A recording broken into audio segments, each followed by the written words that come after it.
Fala pessoas, meu nome é Breder e hoje a gente vai dar uma aprimorada naquele primeiro Tech Challenge, onde a gente criou um assistente que podia ajudar no diagnóstico de diabetes. Só que agora a gente vai deixar o modelo melhor usando os algoritmos genéticos. Bom, primeiro vamos entender então como é que está essa aplicação. Se você ainda não viu o primeiro vídeo, vou deixar aqui no card para você entender como é que a gente construiu esse modelo, tá? Mas é basicamente a gente passa os dados do paciente e o modelo traz um preditivo ali, né? Uma probabilidade dessa mulher ter ou não diabetes. Então, beleza. Primeira coisa, o modelo ele faz essa predição com machine learning, né? Então aqui a gente já viu que é negativo, a probabilidade dessa certeza do modelo, e também a gente incorporou uma interpretação via LLM, né? Só que a gente usou de forma local. Então, a gente está rodando aqui no computador, não está acessando a API nem nada. É um modelo que preza, né, a privacidade. E aqui a gente tem uma orientação para o profissional de saúde, como é que ele pode lidar com esse paciente. Então, partindo para o código, a primeira coisa que a gente vai definir são quais características a gente vai usar para moldar esses indivíduos e a gente chama de genes. Esses genes são bem parecidos com o que é o DNA lá da biologia, são justamente essas características. Então, no nosso modelo de machine learning, a gente tem o uso de 4 modelos, e cada um desses modelos tem os hiperparâmetros, que são essas configurações iniciais do modelo. E a gente vai usar isso como os genes. Então, certo, agora com genes definidos, está na hora de criar a população. A gente vai precisar de uma população inicial, que a partir dela vão acontecer os cruzamentos e a gente vai ter todas as gerações que vão se aprimorando. Então a gente tem 3 funções que fazem isso. A primeira, ela cria randomicamente cada um dos genes.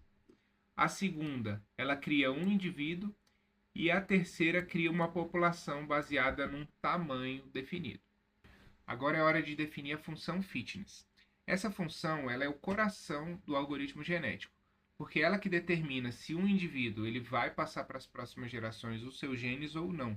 Então, dentro dos critérios que a gente definir, ele vai ter um score e com esse score a gente vai fazer os cruzamentos. E aí os pais vão passar genes para os filhos para os netos, e à medida que isso vai acontecendo, a gente vai sempre aprimorando baseado nos mesmos critérios da função fitness.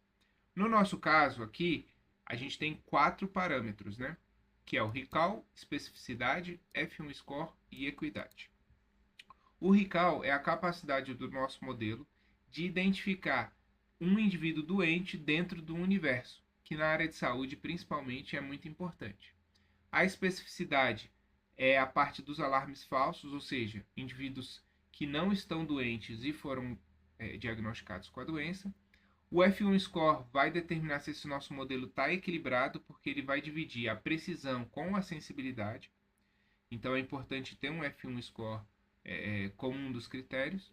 E a equidade vai ajudar a gente a balancear as classes desse dataset.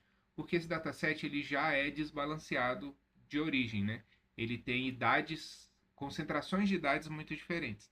Então a equidade tenta equilibrar isso para que a gente não priorize muito as idades que estão mais presentes na base, né? Então, definidos os nossos critérios, o que vai acontecer? A gente vai fazer os treinamentos. Então, cada um daqueles 4 modelos que foram selecionados passam pela divisão da base ali entre treino e teste. Depois a gente faz o fit desse modelo, pega todos os índices, né? Aqui, caso tenha um erro, ele define o fitness como 0. E aí ele vai ter um score baseado nos pesos, né? Vocês viram aqui que a gente tem pesos para cada um dos critérios. Aqui, nada mais, né, o score é o que a gente está ali em cima, com os 4 critérios, que são os nossos pesos, multiplicado pelas médias dos itens que a gente descobriu aqui no treinamento. Isso vai ser feito para várias gerações. E aí a gente tem aqui 3 cenários que já vão ser falados com mais detalhes. E para cada um desses cenários a gente vai ter a melhor combinação de hiperparâmetros, para a gente poder ter, dentro desses 4 critérios, os melhores indivíduos da função fitness. Função fitness definida, é hora de falar sobre operadores genéticos, que são basicamente as formas que os indivíduos interagem e passam seus genes para as próximas gerações.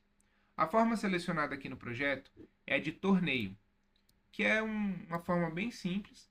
Basicamente, a gente tem um grupo de indivíduos selecionados, o que tem o maior fitness passa. E aí ele vai ser selecionado para fazer o cruzamento. Aqui a gente seleciona de forma aleatória, né, a quantidade de indivíduos K, que no nosso caso aqui é 3.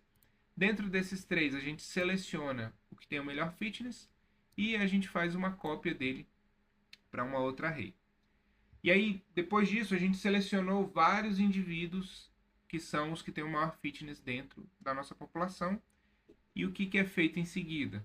A gente faz o cruzamento desses indivíduos. No nosso caso aqui, é um cruzamento que tem 50% de chance de pegar os genes do pai ou da mãe. Então aqui ele só cria os indivíduos, ó, cria os filhos, e aí ele pega, né, em cima desse random aqui, que é 50%, os genes do pai ou os genes da mãe. E aí cria 2 novos indivíduos. Esses novos indivíduos vão compondo a população nova, que vai passar pela mesma coisa. Na sequência, tem a parte de mutações, que é basicamente introduzir um gene aleatório no indivíduo que já está formado, para a gente evitar que todos os indivíduos fiquem muito parecidos. Porque a gente pode, às vezes, ficar numa solução abaixo da ótima, né, sem necessidade. A gente aumenta a capacidade exploratória dos dados quando a gente coloca uma parte de mutação. Que também é pegar um indivíduo, ó, que está pronto, né, desse modelo, com uma taxa de mutação aqui de 15%, então ele tem essa chance de 15% de se mutar ou não. E aqui a gente cria, ó, um gene aleatório para ele e retorna esse mutante, né? Tudo lindo, maravilhoso, funções definidas, critérios definidos. É hora de juntar tudo isso num lugar só. O que faz isso é essa funçãozinha aqui. Então aqui são os pesos padrão, já definidos lá em cima. Aqui cria a população inicial, em cima daquela função também que a gente já falou de create population. Salvo histórico aqui e os melhores para poder exibir as estatísticas. Aqui é o elitismo. O elitismo é basicamente uma técnica de manter os melhores indivíduos de uma população para a geração seguinte. Então aqui a gente selecionou os 2 melhores. Então, para não perder esse melhor ajuste ali dos indivíduos de uma geração, a gente pega os 2 melhores e passa eles para as outras para, né, poder continuar fazendo os cruzamentos. E aqui, algoritmo genético montado. Agora vem a parte interessante, que é fazer acontecer, rodar os experimentos, né? Que foram selecionados aqui para os experimentos, ó. 3 experimentos, e aí a gente tem populações diferentes, tamanhos diferentes, gerações diferentes, taxas de cruzamento, mutação, elitismo, tudo diferente, para tentar entender qual que é o melhor caminho.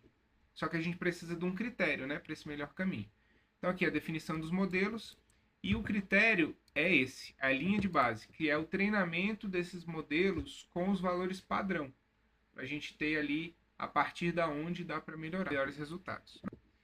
E aí a gente consegue rodar isso agora aqui na prática para ver a mágica acontecendo. Então, roda o Python com o nome do arquivo de otimização.